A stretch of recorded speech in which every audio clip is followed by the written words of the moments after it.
Telangana BRS జాగీరా. ఇది నిన్న ఆంధ్రజ్యోతి పేపర్లో ఆంధ్రజ్యోతి ఎడిటోరియల్లో రాధాకృష్ణ రాసిన మాట.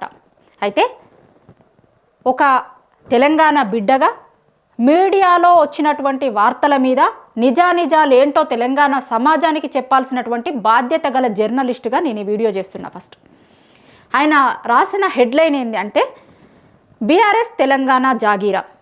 ఎస్, తెలంగాణ జాగీర్ బీఆర్ఎస్ది అని తెలంగాణ ప్రజలు అనుకుంటున్నారు.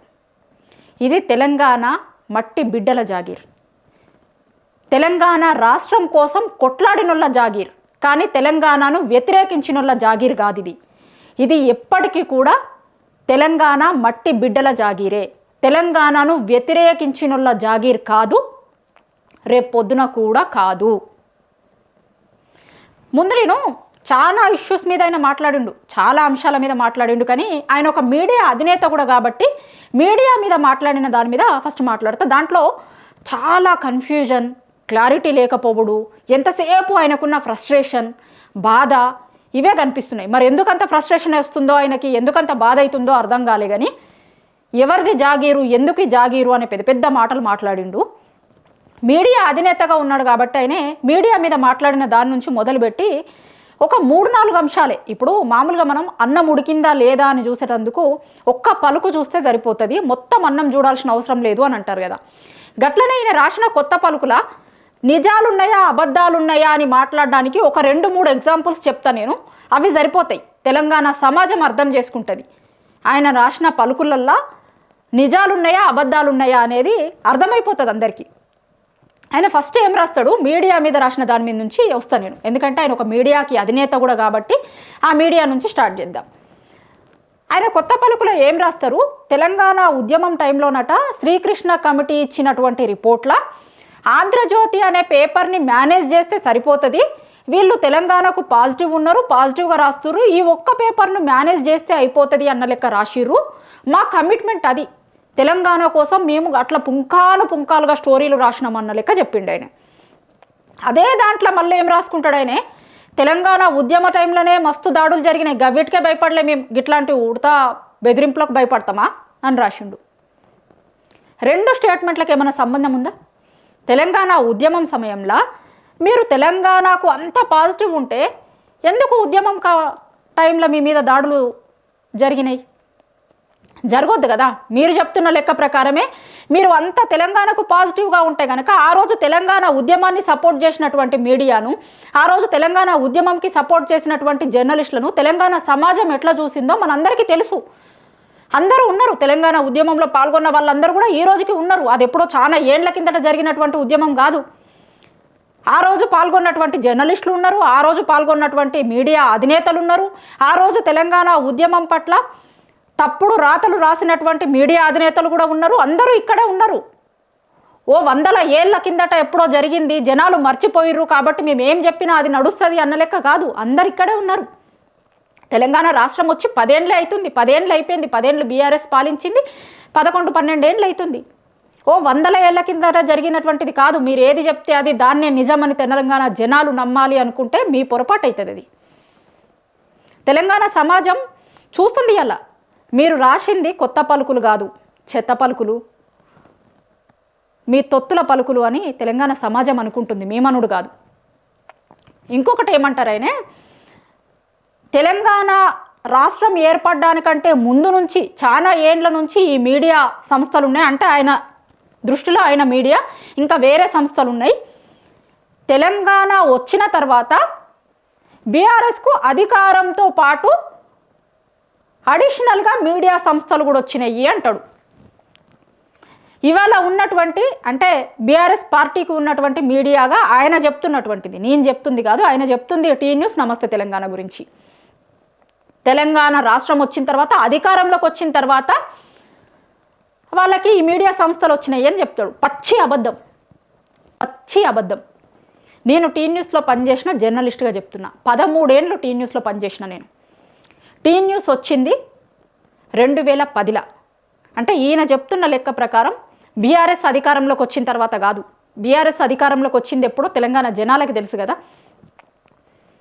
2010లో ఇట్లాంటి సీమాంధ్ర మీడియా తెలంగాణ ఉద్యమం మీద విషం జిమ్ముతున్నప్పుడు, ఎస్ నేను ఈ పదం వాడేందుకు ఏ మాత్రం ఇబ్బంది పడట్లేదు, విషం జిమ్ముతున్నప్పుడు, లేని సమైక్యాంధ్ర ఉద్యమం ఉంది అని కట్టు కథలు అల్లుతున్నప్పుడు టీ న్యూస్ పుట్టింది.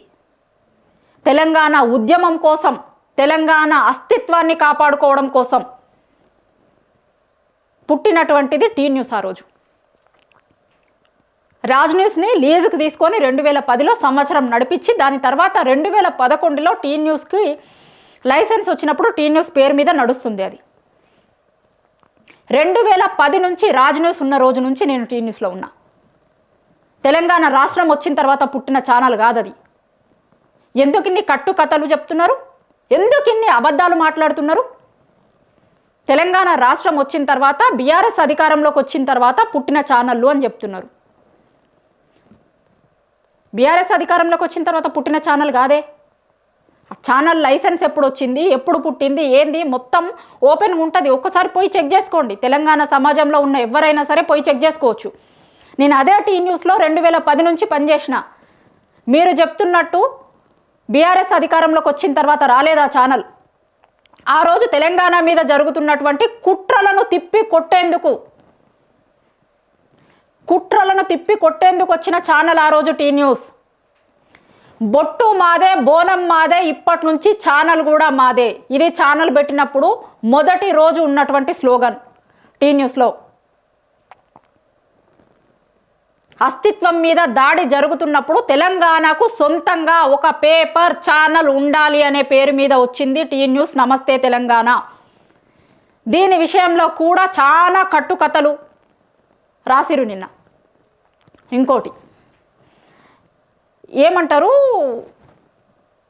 కేసీఆర్ గారికి ఉన్న అనుభవం దృష్ట్యా, ఆయనకున్నటువంటి ఎక్స్పీరియన్స్ దృష్ట్యా సీఎం రేవంత్ రెడ్డి గారి మీద ఏమన్నా మాట్లాడితే సరే ఆయన చాలా సీనియర్ నాయకుడు కదా, అది కదా అని ఊరుకుంటున్నారు. కానీ కేటీఆర్ గారు కూడా అట్లాంటి మాటలు మాట్లాడుతున్నాడు సీఎం రేవంత్ రెడ్డి గారి మీద.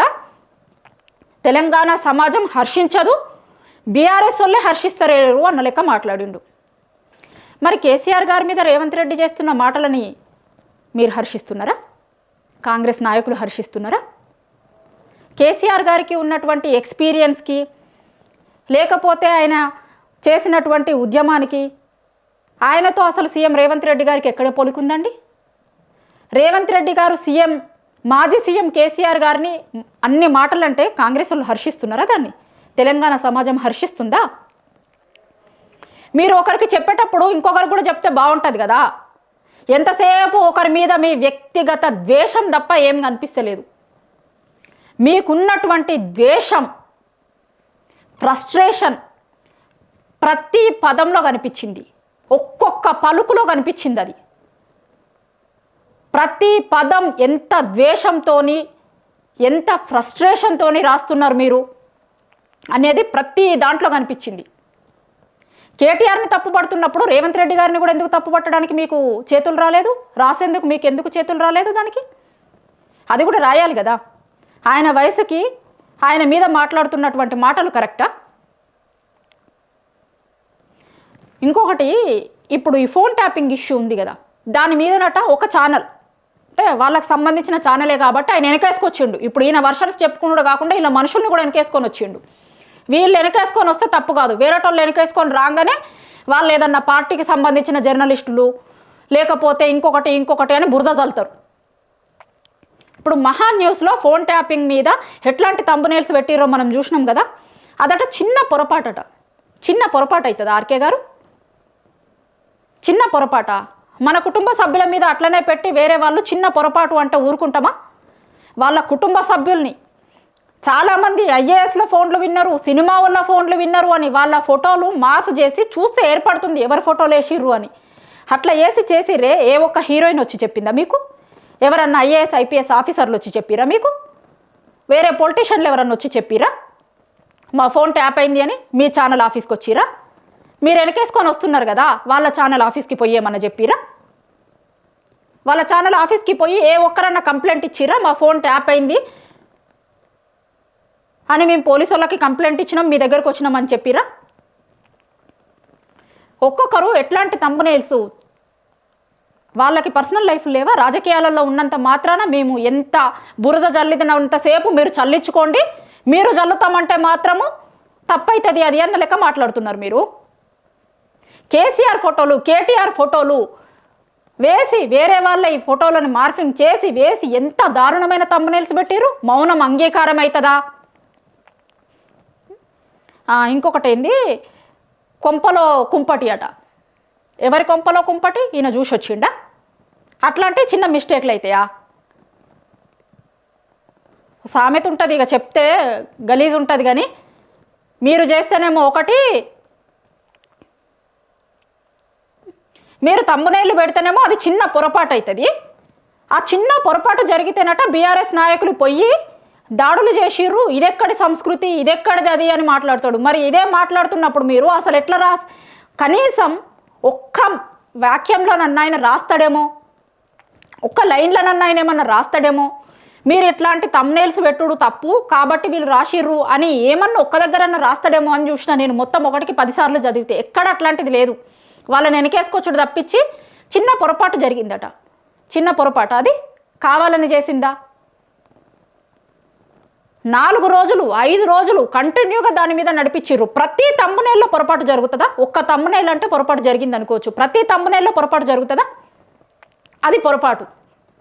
మీరు రాసిన మాటలలో, మీరు రాసిన రాతలలో మీరు థంబ్నెయిల్ విషయంలో కూడా జాగ్రత్తగా ఉండాల్సింది కదా అని వాళ్ళకి ఏమన్నా చెప్పిర్రా? చెప్పరు, వాళ్ళకి చెప్పరు. అది పొరపాటు, కానీ వీళ్ళు ఇట్లా చేస్తా అంటున్నారు.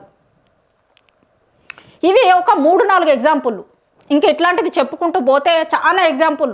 ఆయన పలుకులలో ఏమున్నది అనేది మీరే అర్థం చేసుకోరు. ఈ 3-4 ఎగ్జాంపుల్లలోనే అర్థమవుతుంది ఆయన ఎందుకోసం రాసిండు, ఏంది, దీని వెనకాలన్న ఉద్దేశం ఏంది, ఎవరి జాగీర్ కావాలని మరి ఆయన కోరుకుంటున్నాడు అది కూడా చెప్పాల్సింది మీరు చాలా స్పష్టంగా. ఇప్పుడు చాలా పెద్ద వ్యాసం రాసిర్రు కదా,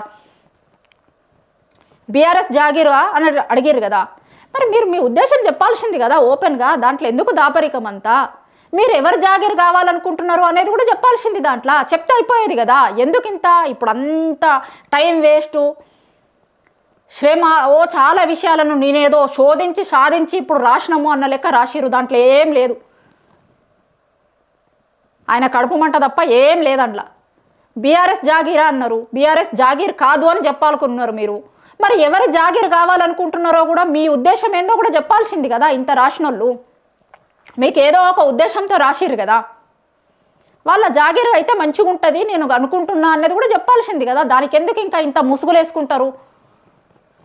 దీనికి ఎందుకు ఇంకా మీడియా అనే ముసుగు? మేము వీళ్ళ జాగీర్ కావాలనుకుంటున్నాము కానీ వాళ్ళ జాగీర్ అయ్యేటట్టు కనిపిస్తలేదు, బీఆర్ఎస్ జాగీర్ అయ్యేటట్టు ఉన్నది, అందుకోసం నేను ఇంత నా బాధనంతా రాసినా అని చెప్పుకోవాల్సింది కదా. అది ఓపెన్గానే కనిపిస్తుంది, చదివిన ఎవరికైనా అర్థమవుతుంది. కొత్తగా ఇప్పుడు నాలంటోళ్ళు వీడియో చేస్తేనే చూసి జనం తెలుస్తుంది అని కాదు, చూసిన వాళ్ళకి ఎవరికైనా అర్థమవుతుంది అది. లాస్ట్గా ఒక తెలంగాణ బిడ్డగా మీరు రాసింది కొత్త పలుకు కాదు, చెత్త పలుకు అనుకుంటున్నారు తెలంగాణలో. మీ తొత్తుల పలుకులు అనుకుంటున్నారు, తొత్తుల కోసం రాసినటువంటి పలుకులు అది అని అర్థమవుతుంది. ఎస్, తెలంగాణ ప్రజల జాగీర్, తెలంగాణ కోసం కష్టపడ్డటువంటి వాళ్ళ జాగీర్. కానీ తెలంగాణను అడ్డుకోవాలి అని చూసినటువంటి నీలాంటోళ్ళ జాగీర్ అయితే కాదు. ఇది చెప్పదలుచుకున్నాం.